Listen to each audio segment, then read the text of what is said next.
Ang bait naman ng asawa ko. Lipat kasi yung payan. Hello! Hello! Oh. Dati may mga Pinay doon banda. Ewan ko lang ngayon. Kung andito pa rin sila.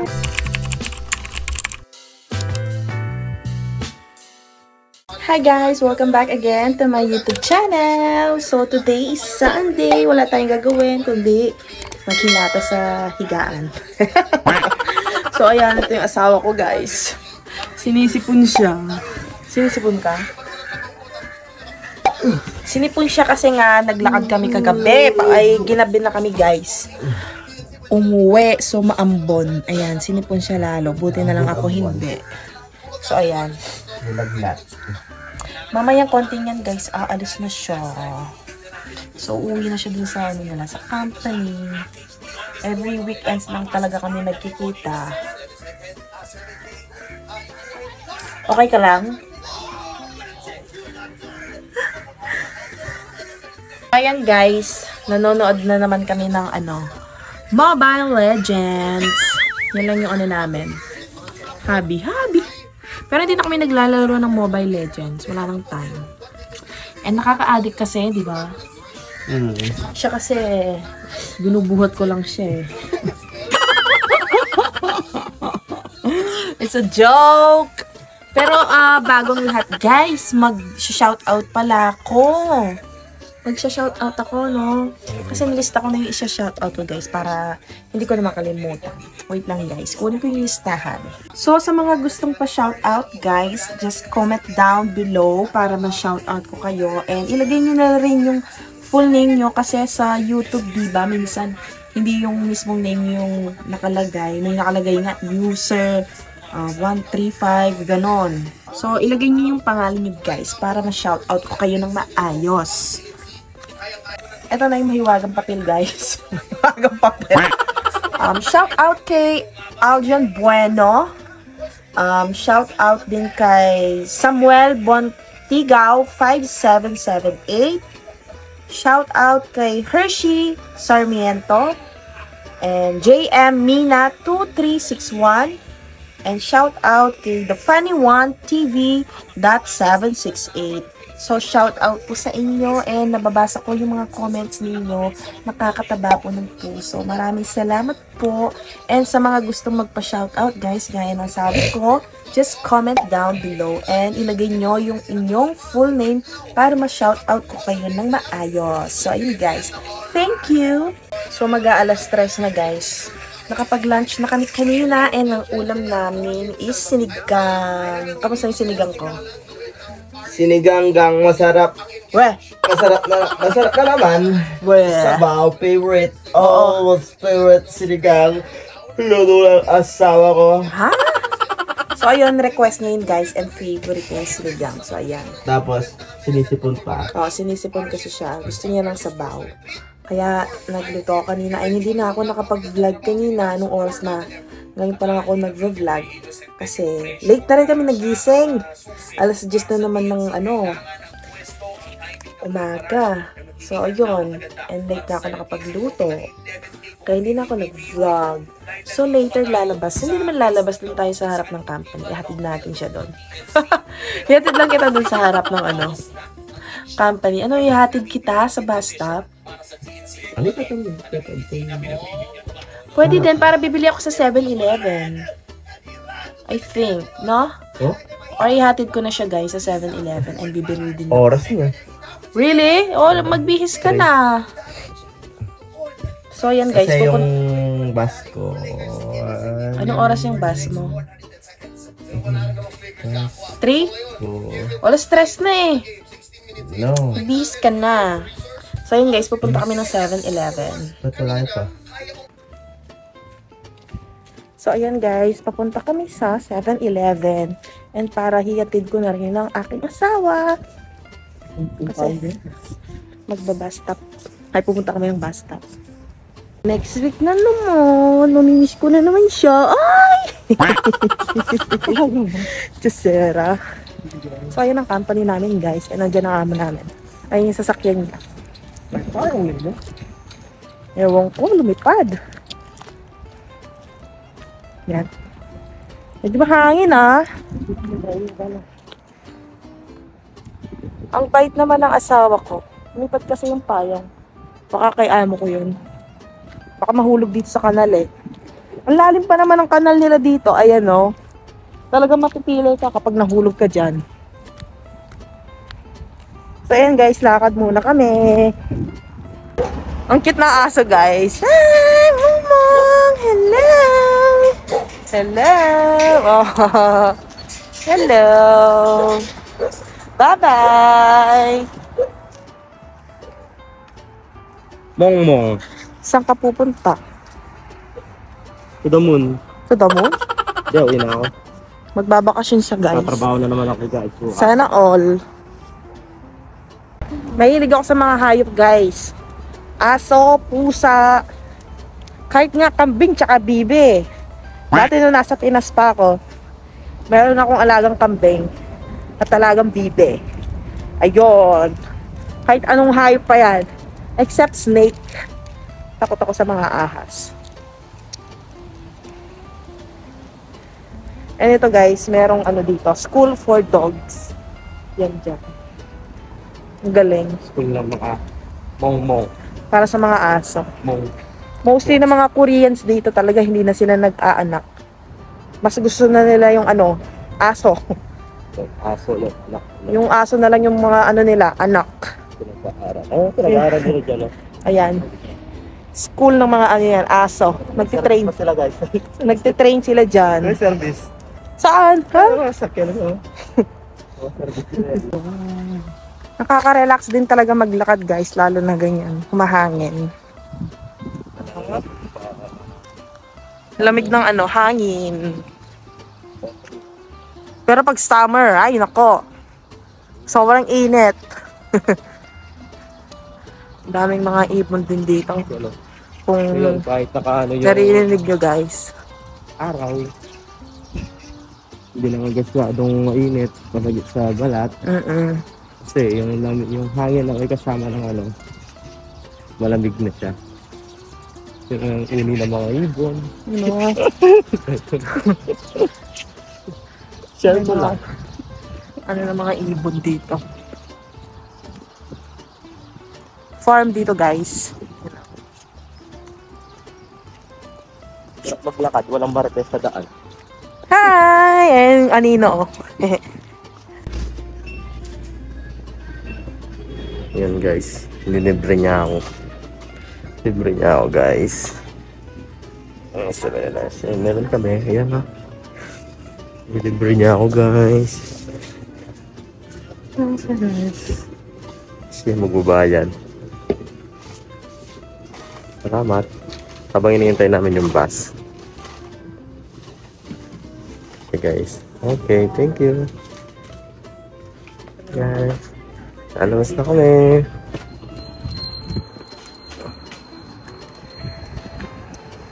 Guys, nakabili pa kami. Lamon lang ng lamon. Guys, dito namin hihintayin yung bus. At doon ako sasakay. Doon sa may truck na yun.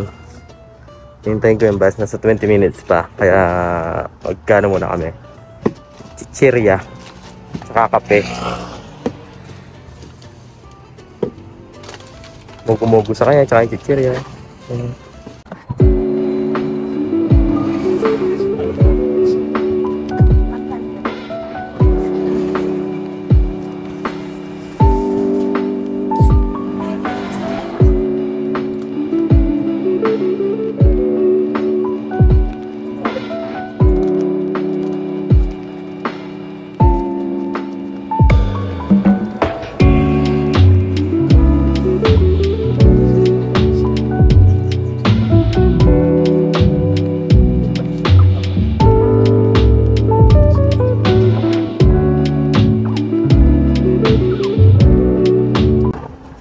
So ayan, tambay muna kami dito sa 7-Eleven habang naghihintay kami ng bus na sasakyan niya.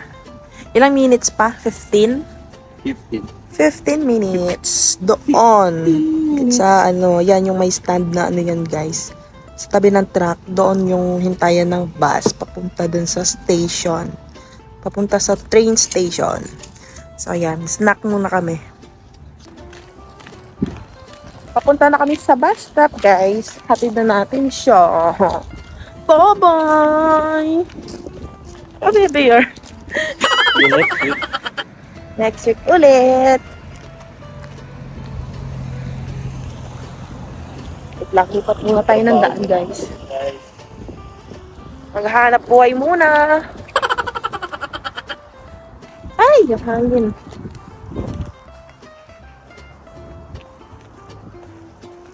So, ayan, ilang minutes na lang. Ayan ang bus stop, guys. 6 minutes. Doon ang book ko. Bye-bye!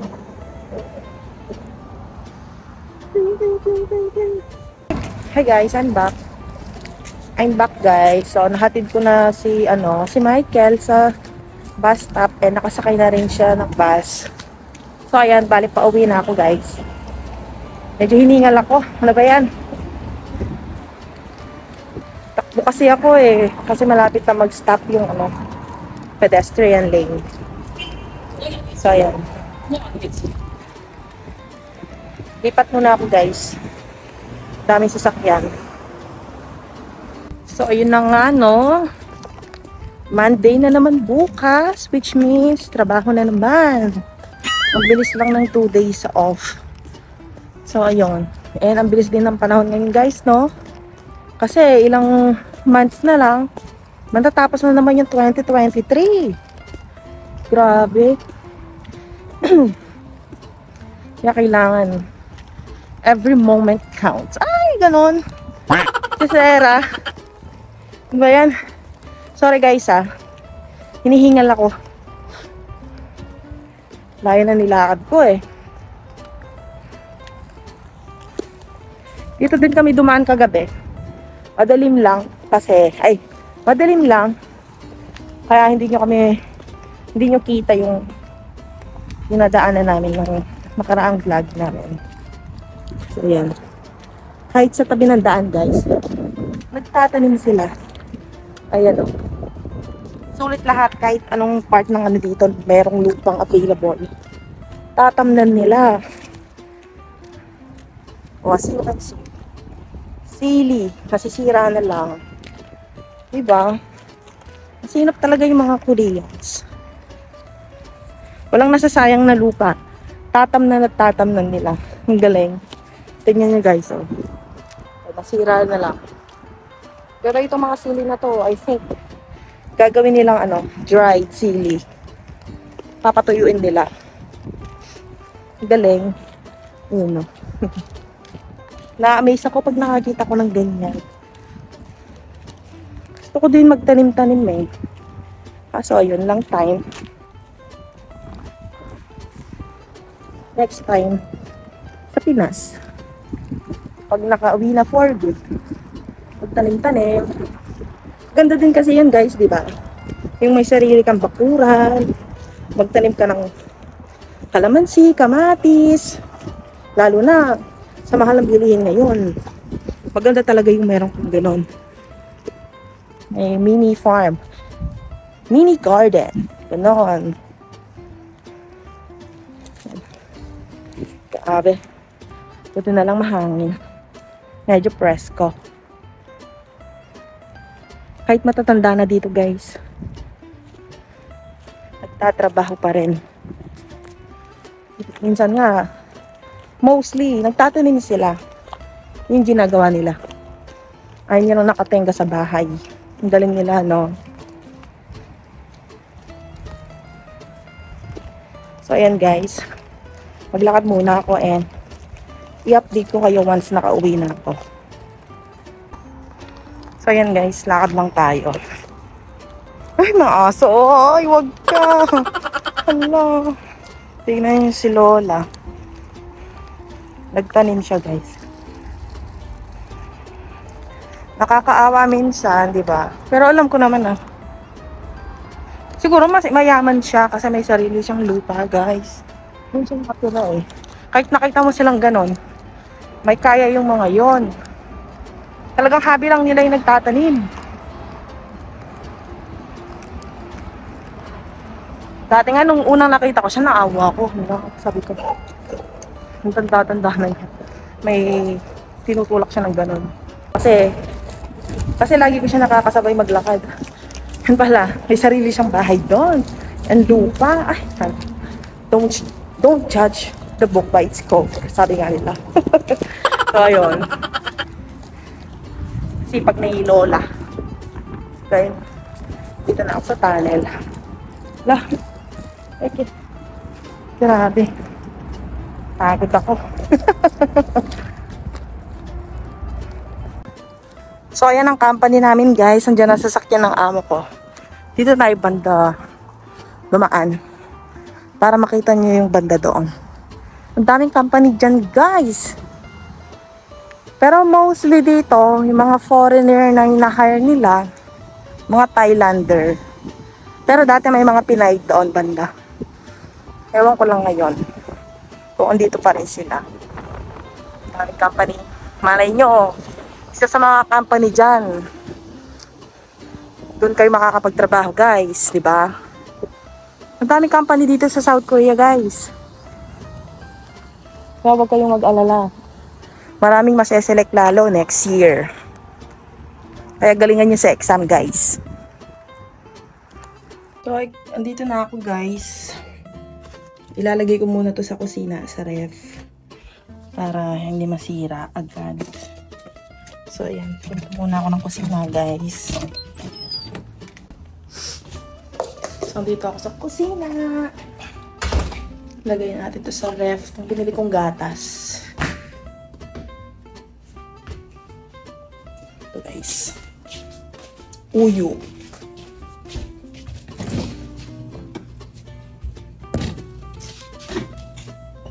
Yan yung Star Mario rin pala. Lagay ko rin sa ref. Mamaya na ako magsaing. Para bukas, may kaanin ako. So, yan. Nakapaglinis na din ako, guys. O, ito, ano to, guys? Wala tong grado. Yan. Ano to? Yung sa anti-radiation. Pag nanonood ako ng Netflix. Yan. Para hindi masira yung mata natin. Kasi dati, guys, nakasalamin ako. May grado. Naka-eyeglasses ako for 16, 17, 18, 19. 5 years. Naka-eyeglass ako nung 2020. Nagpa-eye LASIK surgery ako dito. So, ayun. Diba? Hanggang ngayon. So, 3 years na since nung na-opera yung mata ko ng LASIK surgery. Hanggang ngayon, okay pa yung mata ko, guys. Kahit malayo, nababasa ko pa. Diba? Ang galing. Investment din yun. Kasi, guys, nung panahon kasi na yon, di ba, COVID, nakamask. Ang hirap, lalo na pag nakasalamin ka, and then nakamask ka, nagpo-fog yung eyeglass. Nahirapan ako. So, ayun. Buti nung time na yon, sumali ako ng paluwagan. Malapit na yung, nasakto na malapit na yung sahod ko sa paluwagan. So, ayun, ang aking pinanggastos sa aking LASIK surgery. So, ayan guys. Ngayon, anti-radiation. Pero, ngayon, okay na okay pa yung mata ko. Siyempre, mahal ng bayad kaya na LASIK surgery. Pero buti nga nun, naka-sale sila. Kaya medyo malaking discount na nakuha ko. Sa mga, guys, sa mga gusto magpa-LASIK surgery, mga nandito sa South Korea, i-flash ko sa screen yung, clinic. Kasi nakalimutan ko na yung name eh. And meron silang English translator doon, guys. So, huwag kayong mag-alala. Para ma-explain din nila ng maayos sa inyo. And magkakaintindihan kayo. May translator sila doon, guys. So, don't worry. Yung clinic pala na yun, guys, for LASIK is located siya sa Jamshil. Sa Lotte World. Doon siya, guys. And makikita nyo naman yun dun sa Facebook page nila. You can check. And pwede din kayo mag-inquire dun kasi dun din ako nag-inquire noon. So, mabilis naman sila mag-reply, guys. Hanggang mamayang bago matulog, guys. Yan lang gagawin ko. Manood sa Netflix. Yun lang. Hanap tayo ng magandang movie kasi halos yung mga magaganda na panood ko na eh. Yan, guys. Gusto ko din yung mga yan. Gera. Mga ganon. Sci-fi movies, comedy, yung mga revenge movie, yun. Ganon yung mga gusto ko, guys. So, hanap muna ako ng magandang panonoorin dito. Ay, naka-isang movie na ako, guys. And more to come. Kasi, ko, hanggang mamaya yan bago matulog. So, ayun guys. Ganito lang ginagawa every Sunday. Lalo na pag nakauwi na si Habi. Ayun. Pag ako na mag-isa. Load lang lagi ng Netflix and all. Kaya manood ng ML. Baka manood na ako ng ML niyan. MPL. So, i-end ko na yung vlog, guys. Kasi, wala. Hanggang mamaya niya manonood na lang ako. And mag-edit din ako ng vlog, guys. So, for sure, late na naman ako matutulog. Sa mga hindi pa po nakakapag-subscribe sa aking YouTube channel, please subscribe to my YouTube channel. And please click the notification bell para updated po kayo sa mga video na i-upload ko dito sa aking YouTube channel. And sa mga gustong pa-shoutout po, just comment down below. So yun guys, thank you for watching and see you on my next vlog. Bye!